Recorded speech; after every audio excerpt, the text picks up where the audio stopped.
Bismillahirrahmanirrahim. Alamin.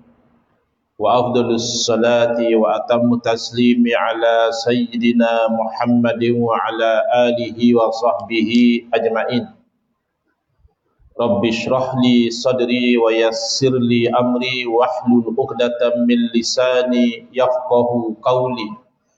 Subhanaka la ilma lana illa ma 'allamtana innaka antal alimul hakim. Allahumma akhrijna min zulumatil wahmi wa akrimna binuril fahmi waftah alaina bi ma'rifatil ilmi wa sahhil akhlaqana bil hilm waj'alna mimman yastami'una al-qawla fayattabi'una ahsana. Allahumma ati nufusana taqwaha wa zakkiha anta khairu man zakkaha anta waliyuha wa maulaha. Allahumma arinal haqqa haqqan warzuqna ittiba'ah wa arinal batila batilan warzuqna ijtinabah. Allahumma anfa'na bima 'allamtana wa 'allimna ma yanfa'una wa zidna ilman wa huda. Amma ba'd. Alhamdulillah, muslimin muslimat, hadirin hadirat yang saya hormati.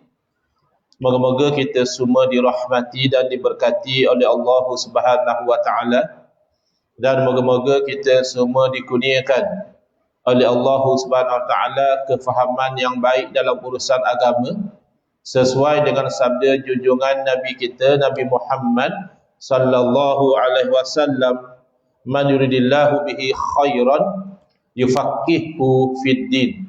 Barang siapa yang Allah nakkan dengan dia kebaikan, nescaya Allah beri dia faham dalam urusan agama. Dan moga-moga kita semua dikurniakan oleh Allah Subhanahu wa taala akhlak yang mulia sesuai dengan sabda Nabi sallallahu alaihi wasallam, innama bu'istu liutammima makarimal innama bu'istu liutammima makarimal akhlak. Hanya saja saya dibangkitkan demi untuk menyempurnakan kemuliaan akhlak. Alhamdulillah, begini insya-Allah kita akan menyambung pengajian kuliah duha bulanan hari Isnin yang pertama menggunakan kitab Kekeliruan Umat. Inilah jawapannya, susunan Al-Fadhil Ustaz Muhaddi bin Haji Jul hafizahullah taala wa nafa'ana bihi wa bi'ulumihi fid daraini amin. Kita sampai ke muka surat 84, iaitu masih lagi bab yang ke-6, yang mana Ustaz Muhaddir masukkan dengan tujuan untuk menghilangkan kekeliruan dalam pemikiran segelintir umat Islam yang menyangkakan bahawa sumber syariat kita ini, sumber agama Islam ini hanya Quran dan Sunnah sahaja. Adapun berpegang bahawa Quran dan Sunnah sebagai sumber agama, itu betul, ya, itu tepat. Memang Quran dan Sunnah inilah sumber agama kita, tetapi menyempitkan sumber agama hanya pada dua sahaja, itu yang keliru. Kerana di sana ada lagi sumber-sumber hukum, sumber-sumber syariat selain daripada Quran dan Sunnah. Quran dan Sunnah ni sumber utama. Kalau dalam bahasa Inggeris disebut sebagai primary sources, sumber-sumber utama.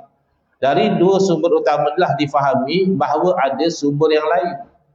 Jadi kalau kita tolak sumber selain daripada Quran dan Sunnah, secara tak langsung kita menolak Quran dan Sunnah. Kalau Quran dan Sunnah yang mengiktiraf sumber lain ini, kita dah jelaskan pada kuliah yang lalu tentang ijma'. Wajib kita ikut ijma', iaitu kesepakatan para ulama' yang sampai kepada martabat ulama' mujtahid, ulama' yang mampu berijtihad. Itu dalil wajib ikut ijma' daripada Quran dan hadis. Jadi kalau orang tu tolak ijma', secara tak langsung dia tolak Quran dan hadis. Jadi kita pergi kepada sumber hukum yang seterusnya selain daripada Quran dan Sunnah, iaitu namanya qiyas ataupun al-qiyas. Jadi kias dari segi bahasa ni adalah kita ukur sesuatu dengan sesuatu yang lain. Kalau misalnya kain kita ukur dengan apa tu? Tip tu kan, tali tu. Tali ukur tu. Kita gunakan tali pengukur untuk ukur kain. Itu dipanggil kias. Ukuran itu sendiri dipanggil miqyas. Miqyas tu ukuran dia. Contohnya dalam bahasa Arab kita kata qistul arda bil mitri. Saya ukur tanah gunakan ukuran meter. Ya, kerana boleh juga guna ukuran lain. Tapi kalau saya guna meter. Itu diguna kias. Ataupun boleh juga digunakan kias itu iaitu kita membandingkan sesuatu dengan sesuatu yang lain. Ini bahasa Melayu pun guna istilah tu, kiasan. Dia kiaskan. Ataupun menyamakan antara dua perkara. Sama ada persamaan itu persamaan secara zahir, fizikal, ataupun persamaan secara maknawi. Kan kadang-kadang orang suka cakap, oh, wajahnya umpama bulan purnama. Tak ada pun bulan-bulan, wajah dia bujur. Tak, tu maknawi. Kalau dari segi fizikal tak sama. Tapi kata orang, kalau kita zoom dekat dengan bulan tu tak cantik sangat, dia ada lubang-lubang dia kan, kawah-kawah dia. Jadi kalau wajahmu umpama bulan purnama tu mungkin banyak jerawat macam saya ni kan, baru-baru jerawat ni macam bulan lah, ada kawah-kawah dia kat sana. Itu maknawi kan, bulan tu kan bila kita pandang cantik, dia bercahaya. Jadi wajah orang tu bercahaya. Sebab tu dia kata dia kiaskan, dia samakan seperti bulan ya.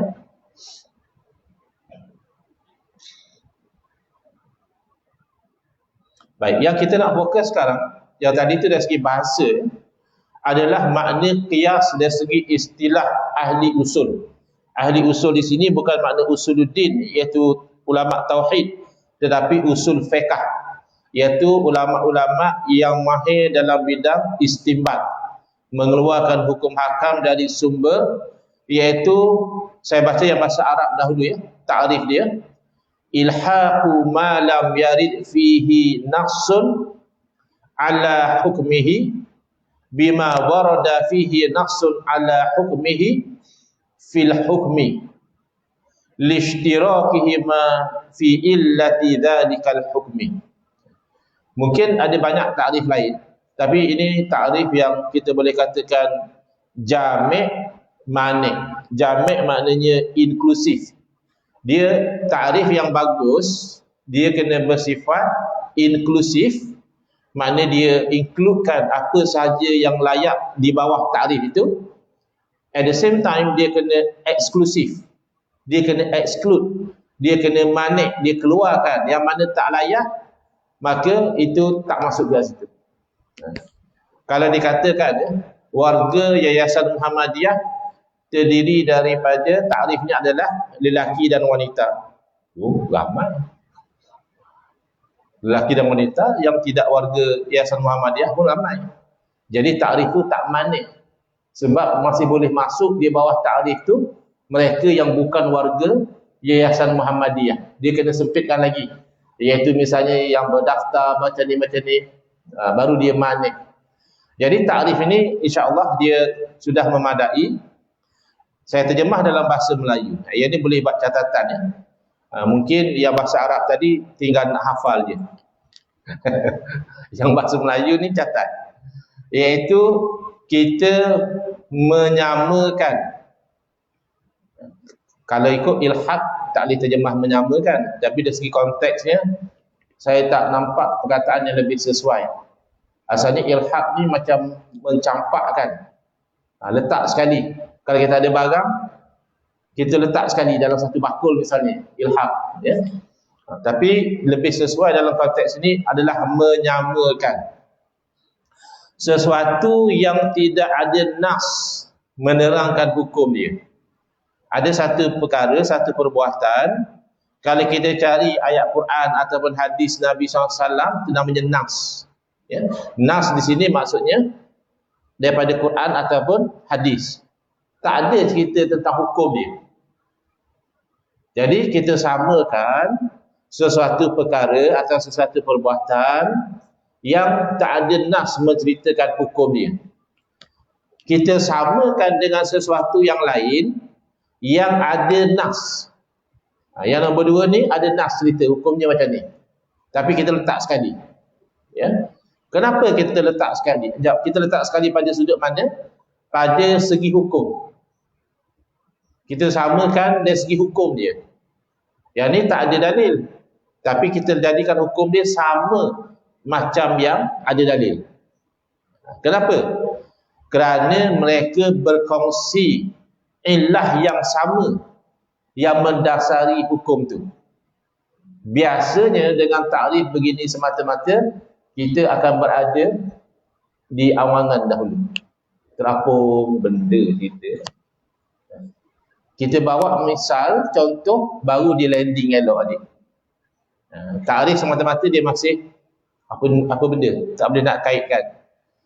Tetapi kalau kita bawa contoh, insya-Allah dia akan landing pada kefahaman yang jelas. Saya bawa contoh. Ya. Menyamakan sesuatu yang tidak ada nas pada hukumnya, iaitu minum air ketum. Ada tak ayat Quran cerita tentang air ketum? Hadis? Tak ada. Cerita pun tak. Jangankan nak kata hukum. Sebut air ketum pun tak ada. Lalu kita samakan dengan sesuatu yang ada nas tentang hukumnya, iaitu minum khamar, minum arak. Minum arak ni ada tak Quran hadis yang cerita tentang hukum dia? Ada. Okey. Jadi kita samakan pada hukum. Apa hukum minum arak? Maka minum air ketum tu pun kita kata haram juga. Tapi ini kena perincian lah ya. Bukan semua air ketum kita kata haram. Air ketum yang mana dia telah proses sekira-kira kalau orang tu minum, dia jadi mabuk. Dia jadi hilang akal. Iaitu yang kita katakan haram ni. Tapi kalau setakat dia rebus daun ketum, dia minum tu, belum tentu haram lagi. Sebab katanya, wallahu alam, ada yang pernah minum air ketum. Tuan-tuan ada? Tak banyak lah, minum sikit je. Katanya kalau setakat minum air ketum yang direbus tu, dia hanya macam kita rasa bertenaga. Dan kalau orang tu ada kencing manis, macam bacaan gula dia turun. Ini orang cerita ya. Betul tak betul wallahu alam. Saya tak ada pengalaman. Jadi dari segi akal dia tak terjejas. Okey je, akal dia boleh berfungsi dengan baik. Itu mungkin hukum dia lain. Tapi saya difahamkan ada air ketum yang memang dia proses. Dia campur dengan obat nyamuk sikit, mungkin campur obat batuk sikit. Dia perang, elok berbuih. Tu kalau minum katanya memang boleh hilang akal. Silap-silap jumpa tiang pun dah banyak sembang. Yang macam ni yang saya maksudkan ni. Minum air ketum yang dah diperam sehingga kan kalau orang minum jadi mabuk, tu tak ada nas cerita hukum dia. Halal ke, haram ke, makruh ke, sunat ke, wajib ke, tak ada. Tak ada nas. Tapi kita samakan dengan yang ada nas, iaitu minum arak. Samakan daripada sudut mana? Daripada sudut bahan tak sama. Khamar buat daripada anggur. Ini buat daripada daun ketum. Kita samakan dari sudut hukum. Sebagaimana khamar itu haram, maka demikianlah minum air ketum yang kita dah describe tadi itu juga haram. Kenapa? Lishtirakihima fi illati dzalikal hukmi, kerana kedua-duanya berkongsi asas hukum. Illah di sini maksudnya asas. Apa sebab yang menjadikan hukumnya macam itu? Iaitu dalam kes ini dalam bahasa Arab disebut al-iskar, memabukkan, intoxication. Iaitu yang jadi asas arak tu diharamkan. Maka bila minum air ketum tadi juga ada benda tu, maka hukumnya sama. Kalau orang tanya apa dalil haram minum air ketum, jawabnya kias. Jelas tak? Alhamdulillah. Itulah fungsi contoh. Contoh tu bagi mudah kita faham. Baik.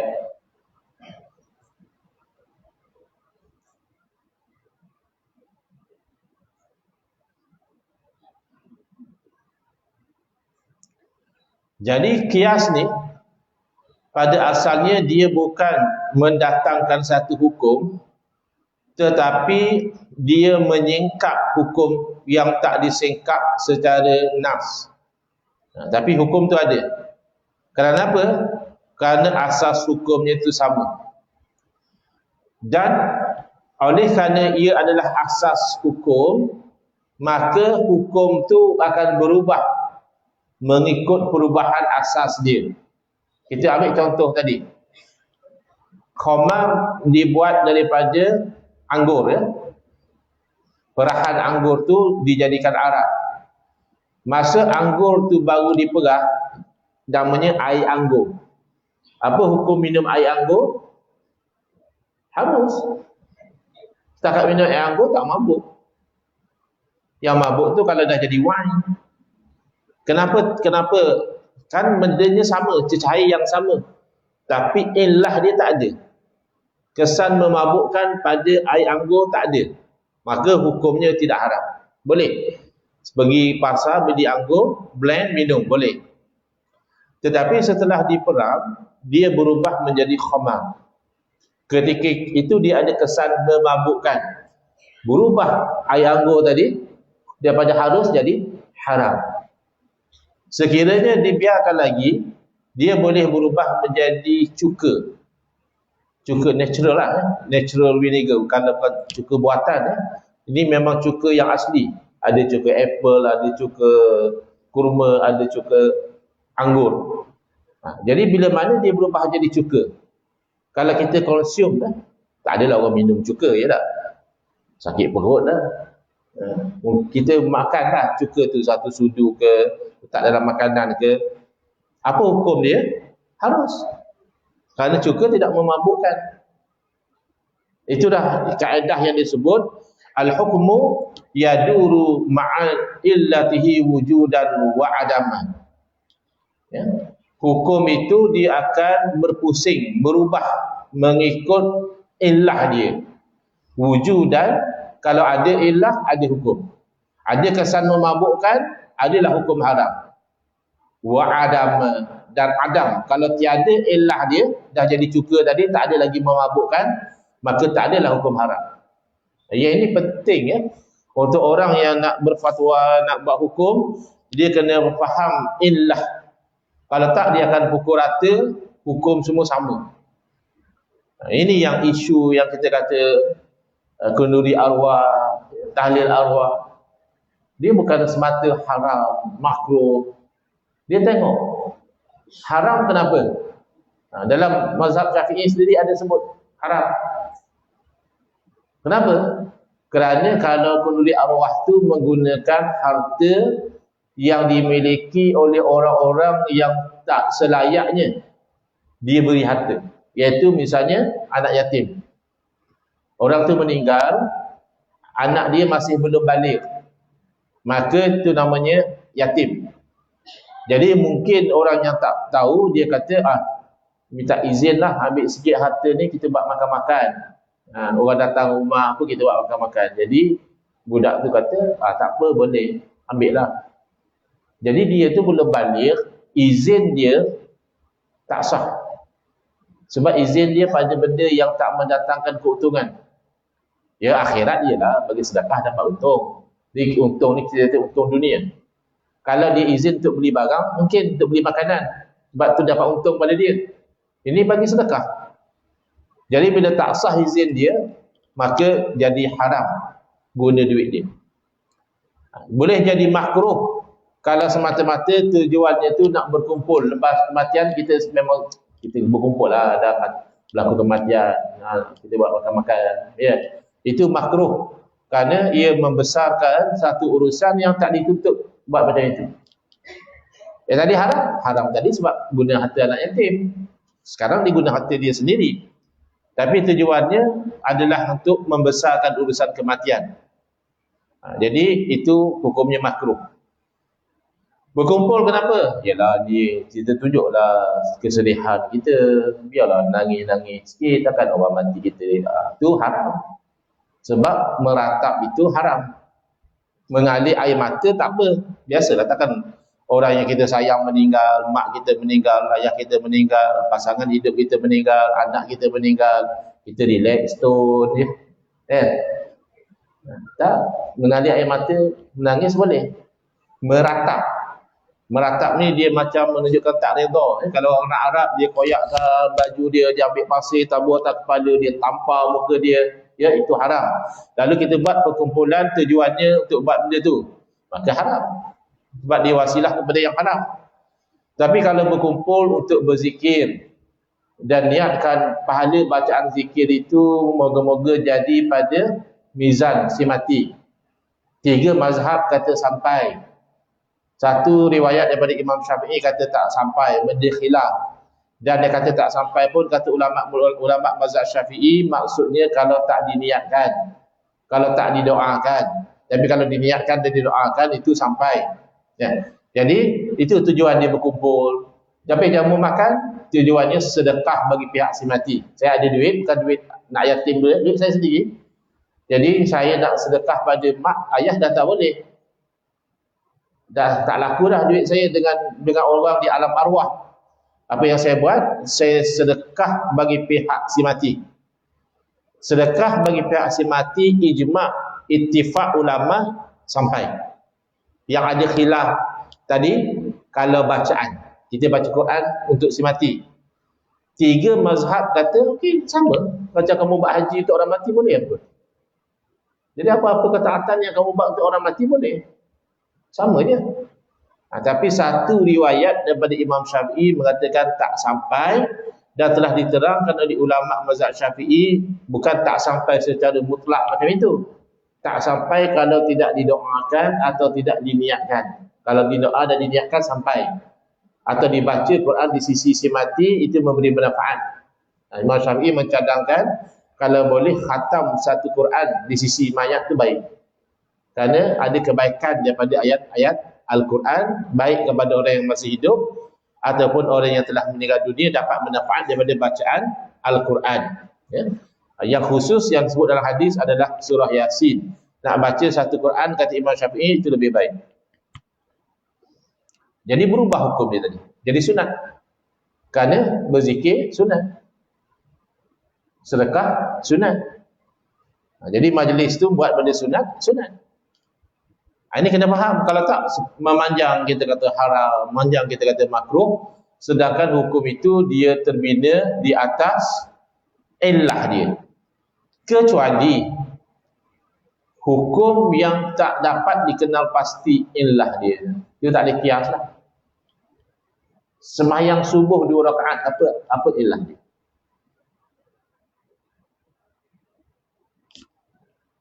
Ambil wuduk, basuh muka, basuh tangan semua. Kadang-kadang orang tanya juga, Ustaz, kenapa kalau kita kentut, kita kena ambil wuduk basuh muka, padahal yang kentut tu punggung, yang dibasuhnya muka.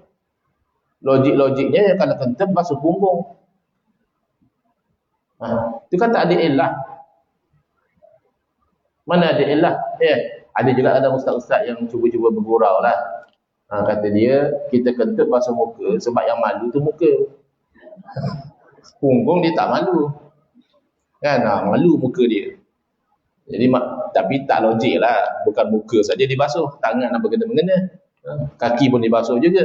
Jadi benda macam tu tak ada illah, maka tak boleh dikias.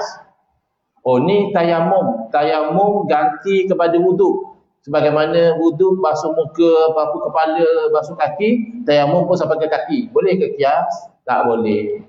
Kerana tak diketahui. Ni amrun ta'abbudi. Satu urusan kerana kita buat kerana taat kepada Allah. Allah suruh wuduk basuh muka, basuh maka kita buat. Kalau kias yang itu jenuh lah. Tayamum untuk hadas kecil, okey lagi. Tayamum untuk hadas besar, berguling dalam debu. Sebab kalau mandi wajib kena rata satu badan.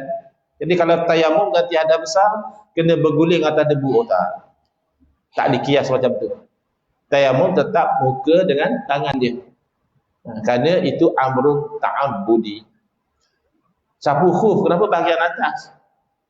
Padahal kalau kita fikir logik, yang berjalan yang kena kotoran tu bawah. Tapi sapu khuf kan disuruh sapu bahagian atas. Dan itu dah diriwayat daripada Sayyidina Ali karamallahu wajhah, law kana ad-dinu yu'khadhu bi ra'yi lakana batinul khuf aula bil mashi. Kalaulah agama ni semata-mata ikut logik akal saja, memang logik akal ada peranan, tapi bukan 100%. Kalau 100% nak pakai logik akal, maka adalah bawah khuf tu lebih patut disapu berbanding atas khuf. Sebab kalau kita berjalan, yang kotor bawah, atas tak berapa nak kotor. Tapi sebab agama bukan 100% logik, maka Allah dah perintahkan begitu je cara sapu khuf, begitulah cara kita sapu khuf. Khuf ni adalah sarung kaki yang disyaratkan dalam mazhab kita tu tak tembus air lah, yang tahan. Stokin tak jadi khuf lah. Saya tengok orang Arab stokin pun dia sapu je. Bau tak sakira lah. Benda kain bila lembab, bau dia lain macam. Ya, kena kat bahagian kaki pula. Tapi nak ceritanya, benda yang ada boleh dikenal pasti illah, boleh berlaku kias. Adapun benda yang tak boleh dikenal pasti illah, tak boleh kias. Saya sembahyang zuhur pun 2 rakaat lah. Kenapa? Kias dengan subuh. Kias macam mana bang? Ya. Jadi, tapi kalau tarhim, kenapa kita kata sunat tarhim kias kepada azan pertama? Dulu saya ada dialog tahun 2016 dengan Dr. Rozaimi tentang isu bid'ah hasanah. Ada mungkin kalau siapa rajin tengok kat YouTube tu ada lagi rakaman dia. Jadi salah satu isu yang ditemukan isu tarhim. Jadi bagi mereka tarhim ni bid'ah, benda baru. Oleh kerana bid'ah tak boleh buat lah. Kullu bid'atin dalalah. Jadi kita kata bid'ah yang sesat tu bid'ah yang bercanggah dengan syarak. Tarhim tak bercanggah dengan syarak. Dan berdasarkan kias hukumnya sudah. Kenapa tarhim tak bercanggah dengan syarak? Kerana tarhim basically orang selawat, munajat, doa. Nak datang nama tarhim tu sebab dia ada sebut ya arhamar rahimin irhamna, wahai yang paling kasihan belaslah kepada kami. Salah tak kita doa pada Allah macam tu? Tak. Macam mana datang hukum sunat? Sedangkan zaman Nabi tak ada tarhim, iaitu qiyas kepada azan pertama. Dia subuh ni kalau ikut sunnahnya 2 kali azan dia. Yang pertama sebelum masuk waktu, lebih kurang dalam 50 ayat, katakanlah 15 minit ke setengah jam. Ya. Apakah illah dia? Iaitu supaya orang bersedia untuk solat subuh. Orang yang sahur boleh slow down. Orang yang tahajud dah boleh berkira-kira. Yang belum tahajud masih sempat lagi. Ya. Ada tak illah tu pada tarhim? Orang dengan tarhim dia boleh bangun tak? Boleh. Dia boleh tahu tak kata dah dekat nak subuh? Boleh. Oleh kerana ada illah yang sama, maka hukumnya sama. Bukan ini tak ada zaman Nabi, haram. Bukan begitu. Tak ada zaman Nabi apa hukum. Kalau dalam Quran ada tak cerita pasal tarhim, secara khusus tak ada. Suruh berdoa ada. Suruh selawat ada. Suruh istighfar ada. Tapi secara khusus sebelum subuh baca selawat, baca doa, baca istighfar tak ada lah. Ya. Disuruh kita buat seorang-seorang kat rumah tak ada isu pun. Cuma ini kita nyaringkan. Orang lain pun dengar. Jadi hukumnya sunat atas jalan kias. Jadi setelah dialog, ada komen daripada Dr. Rozaimi mengatakan bahawa dari segi usul fiqh dia ada satu kaedah namanya la qiyasa fi mauridin nas. Tak boleh kias pada tempat laluan nas. Maksud dia apa? Maksud dia kan dah ada nas tentang azan pertama. Jadi tak bolehlah kias tarhim sebab dah ada nas azan pertama. Jadi ini yang saya faham, keliru dalam bab qiyas. Memang kaedah tu ada. Tak boleh qiyas tempat yang dah ada nas tu, memang ada kaedah tu. Sebab nanti akan membatalkan nas. Tapi dalam kes tarhim, dia bukan membatalkan nas. Tetap azan pertama tu hukumnya sunat. Dalam kitab-kitab fiqh dia sebut, ya, sunat azan pertama tu dapat pahala. Dan lagi sunnah, dengan arti kata diamalkan di zaman Nabi SAW, azan pertama. Jadi kalau kita azan 2 kali subuh, bagus, dapat pahala dan dapat menghidupkan amalan zaman Nabi. Tapi kalau orang tu nak azan sekali saja, maka seeloknya adalah azan masuk waktu.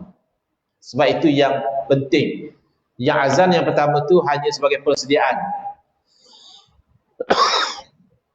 Yang nak menentukan mula puasa, dah boleh solat subuh, azan masuk waktu. Bismillah.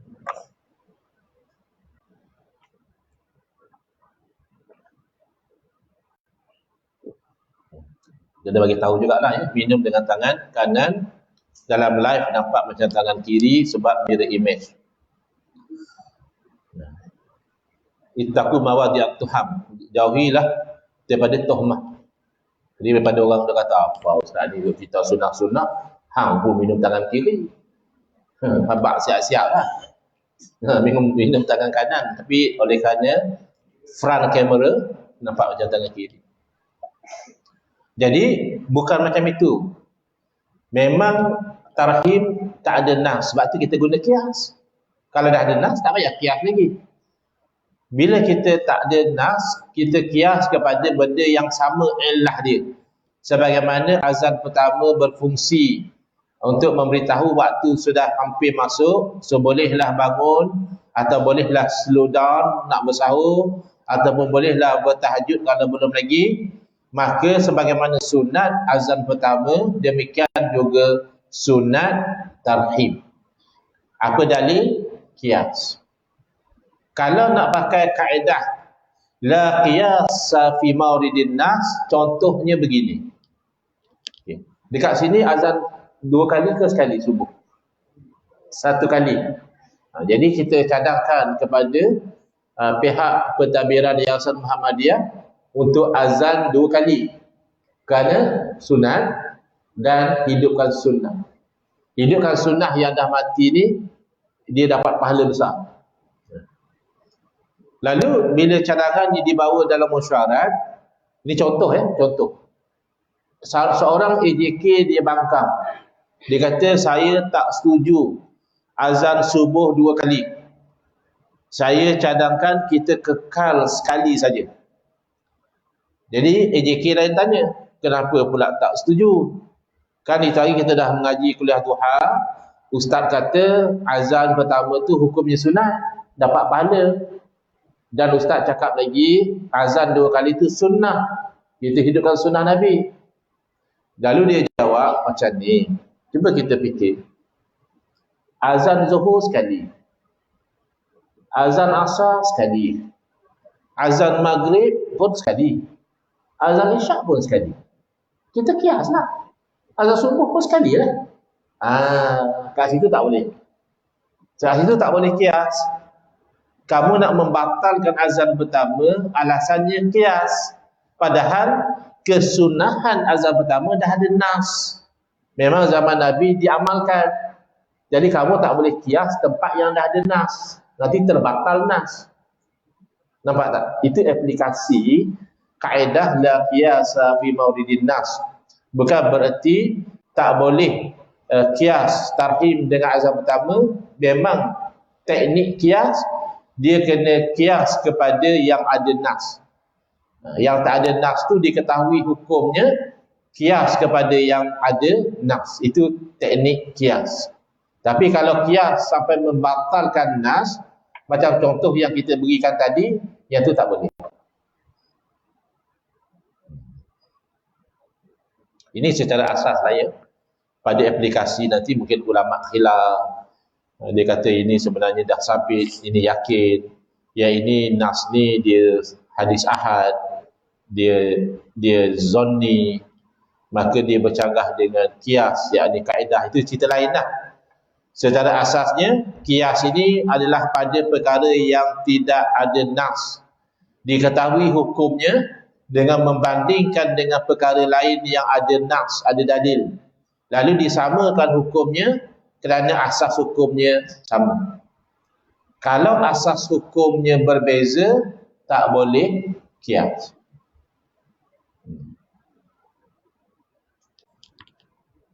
Sebab tu sebahagian ulama dia tak kiaskan haram dadah dengan apa. Padahal dadah pun boleh bagi hilang akal juga.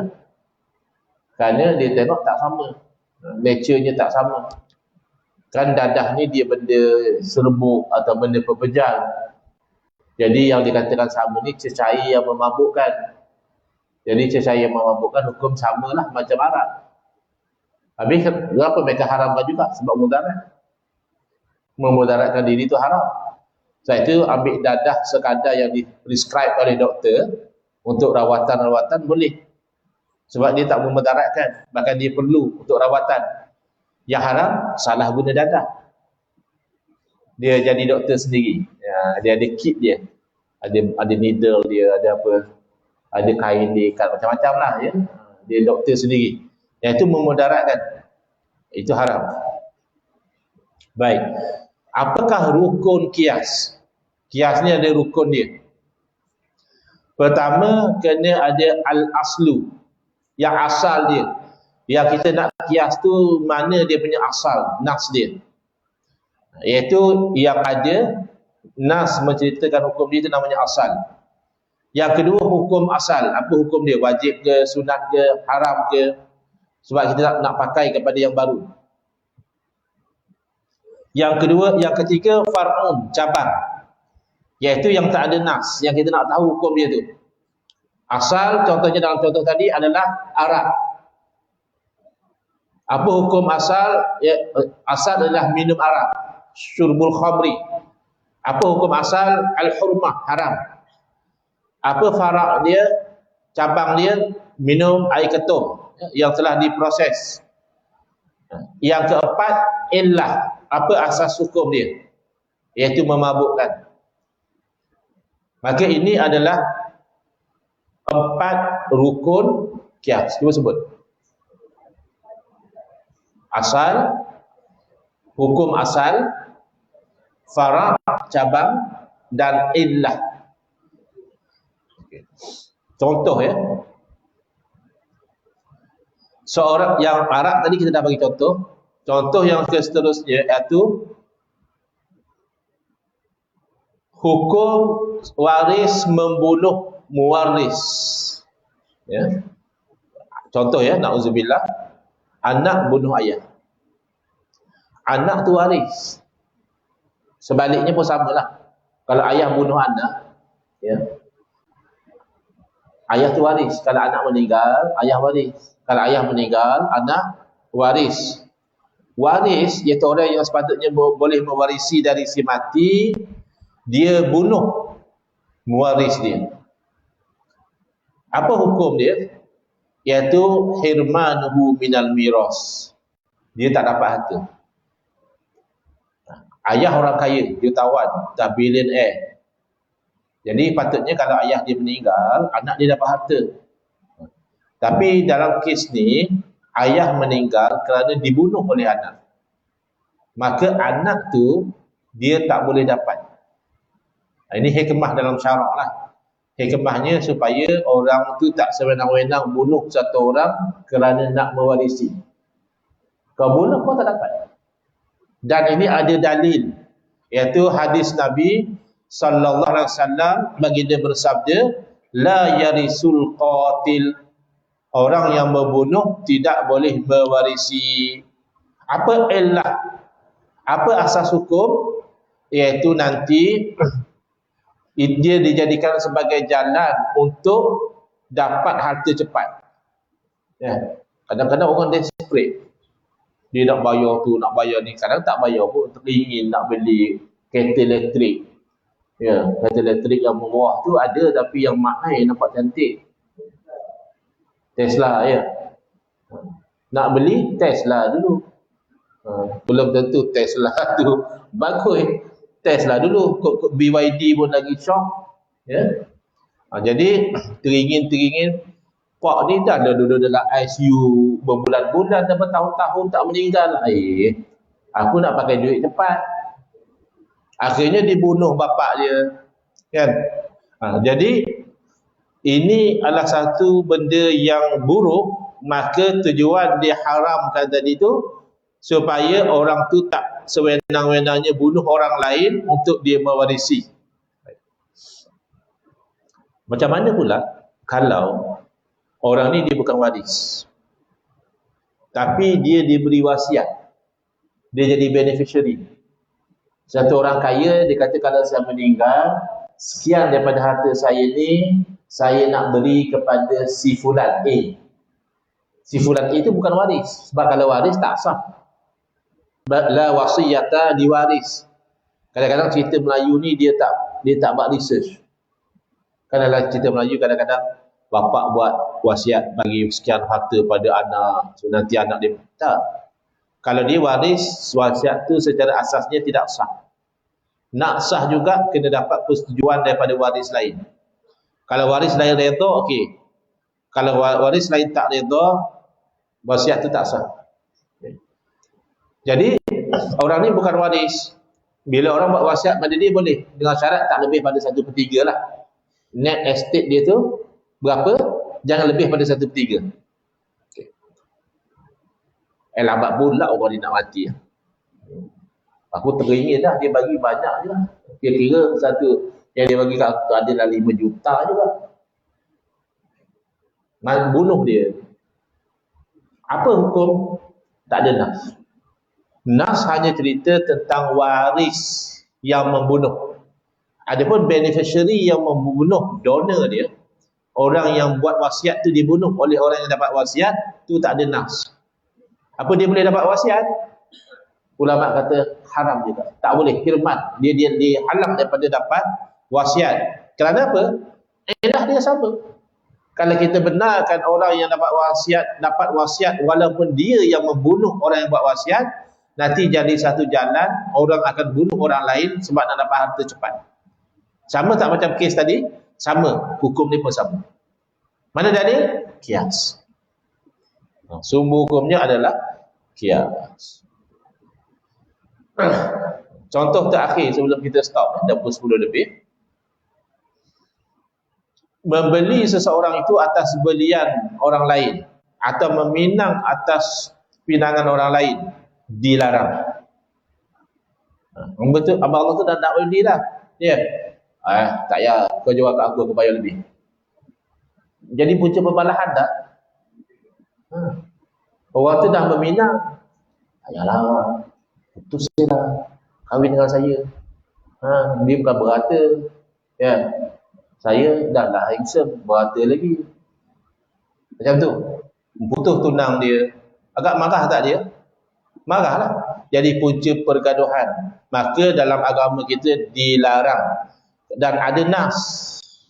Nabi SAW bersabda, Al-mu'minu akhul mu'min. Orang beriman itu adalah saudara kepada orang beriman yang lain.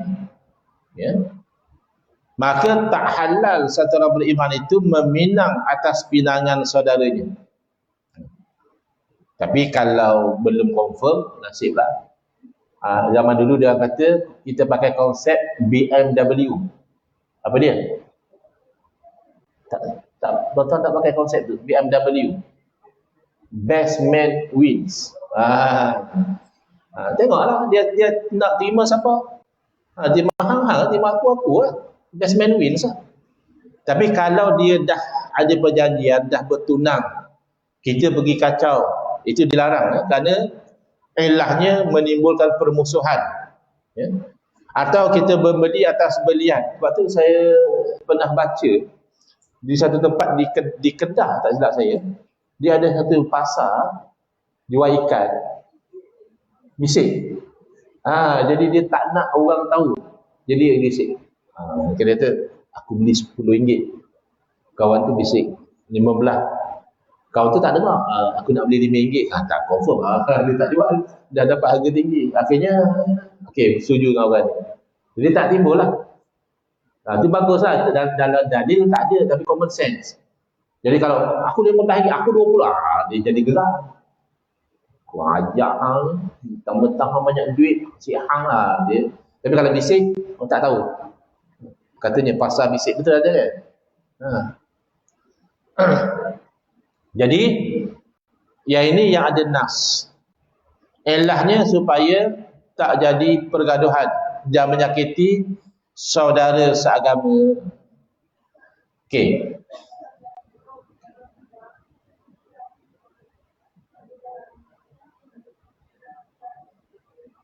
Macam mana? Siapa? Saya tak berapa dengar. Ya? Hibah. Hibah. Hibah boleh bagi kat siapa-siapa, ya betul. Hibah tu maksudnya, tu mikrofon. Tak apa, standby je. Hibah yang saya faham maksudnya kita bagi sesuatu secara sukarela. Okay? Dan tapi kalau kita bagi, kita gantungkan dengan kematian, dia akan jadi hukum wasiat. Hibah ni kita bagi terus. Bagi terus macam kita kata, rumah ni saya bagi ke anak sulung saya. Cuba pasang mikrofon. Kenapa bagi mikrofon tak pasang? Pasanglah. Tolong dek, tolong. Mikrofon tu pasang buat dia ada fungsi. Elah guna mikrofon supaya ada suara kuat. Kalau tak pasang, tak ada suara dia. Okey, baru ada bunyi. Macam mana? Dekatkan sikit. Dekatkan. Secara umumnya, ya. Tak, nak bagi semua pun tak apa. Atas nama hibah, nak bagi semua pun tak apa. Tak ada 1/3 ke 2/3 ke. Secara teori nak bagi semua pun tak apa. Sebab hibah ni bagi terus. Yang tak bolehnya, sagi kalau mak mati, hak ni mak nak bagi kat orang ni, yang gelang ni mak bagi hak. Sagi kalau mak mati tu menyebabkan hibah tadi sebenarnya adalah wasiat. Sebab dia akan take effect upon the death. Dia akan beroperasi bila orang tu mati. Walaupun dia tak sebut wasiat, dia kata hak ni mak hadiah kat, sehari kalau mak mati, hak ni mak hadiah kat orang ni, hak ni mak hadiah kat orang ni, tu wasiat. 1 sen pun tak sah, bukan 1/3. Kalau kepada waris. Jangan kata 1/3 ya. RM10 pun tak boleh. Kalau waris. Tetapi kalau kepada bukan waris, boleh. Tidak melebihi 1/3. Okey. Kalau dia pergi pada waris juga, maka lepas kematian kena tanya. Kamu daripada harta pusaka patut dapat macam ni, macam ni, macam ni. Tapi mak kamu dulu ada bagi tahu nak bagi kat abang mak ni. Kamu redha ke? Tak apa. Abang dulu dia jaga mak pun. Bagi pi lah, kami tak kisah. Tu okay, baru boleh. Asalnya tak sah. Tapi sebab redha daripada waris, boleh. Ataupun dia bagi setengah harta dia pada bukan waris. Asalnya boleh bagi setakat 1/3 je. Tapi yang lebih, kita tanyalah. Ni mak kamu dulu nak bagi separuh pada orang ni. Kamu redha ke? Tak apa, dia memang masa hidup tu dia yang untuk tolong mak selalu. Tak apa, kami tak ada masalah pun. Kami pun kaya. Contoh. Tak ada dia sangka pun kami tak masalah. Jadi yang tu cerita kalau wasiat. Kalau bagi terus, mak nak bagi semua harta mak kat kamu, boleh. Tapi risikonya, sehari hati manusia ni boleh berubah. Mak dah bagi kat saya kan, mak keluar, duk pergi rumah saya ni. Nanya lah kita. Jangan kena halau. Tu yang tak berani. Sila Puan, bagi pas mikrofon ke belakang.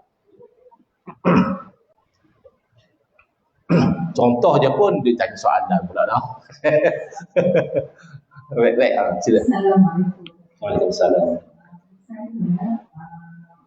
Dia dah buat juga. Ini untuk isteri dia. Tapi isteri dia ada orang yang tak ada anak dengan suami itu. Kemudian dia ada adik-beradik lain. Dia tak boleh buat apa, tapi sudah boleh sebab sama macam rantai, macam kongsi beras.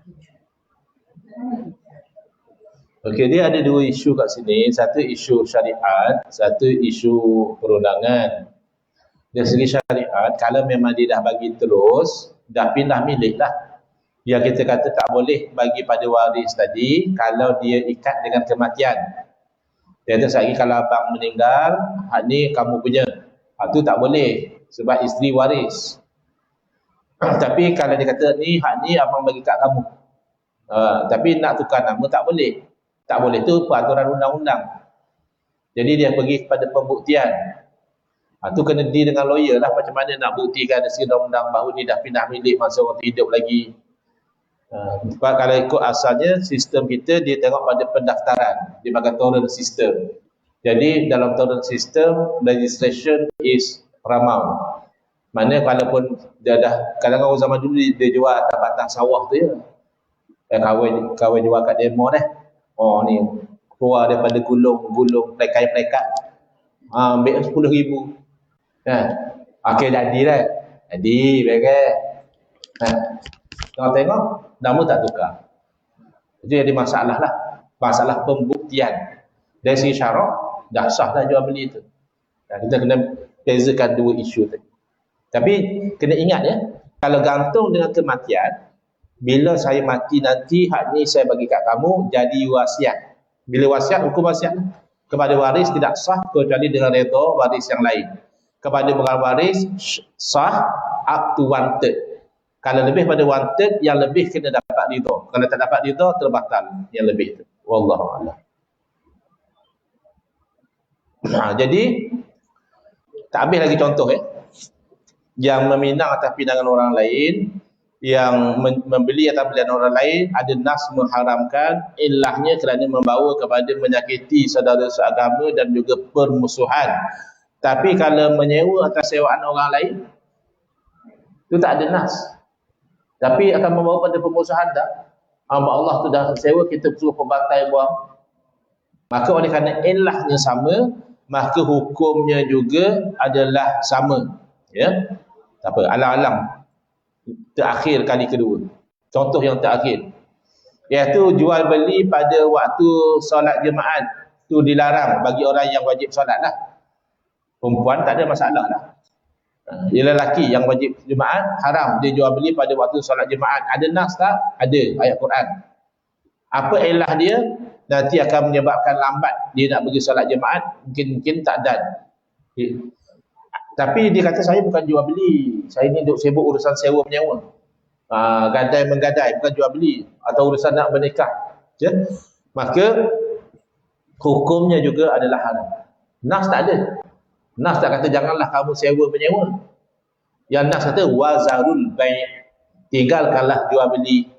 Saya bukan jual beli pun, saya sewa menyewa je. Tapi sama kan, urusan sewa menyewa tu nanti kamu jadi lambat atau tak solat jemaat langsung, maka tetap hukumnya haram. Ini contoh haram tapi sah. Orang tu dia teriak lagi lepas jemaat, orang lain beli dulu. Obat dia tinggal satu ni, obat kuat. Kuat apa tak tahu lah.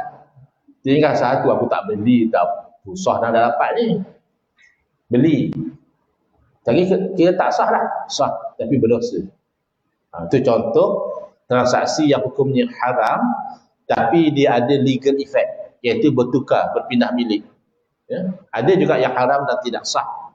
Tapi jual beli waktu jemaah ni haram, tetapi jual beli itu sah. Wallahu alam.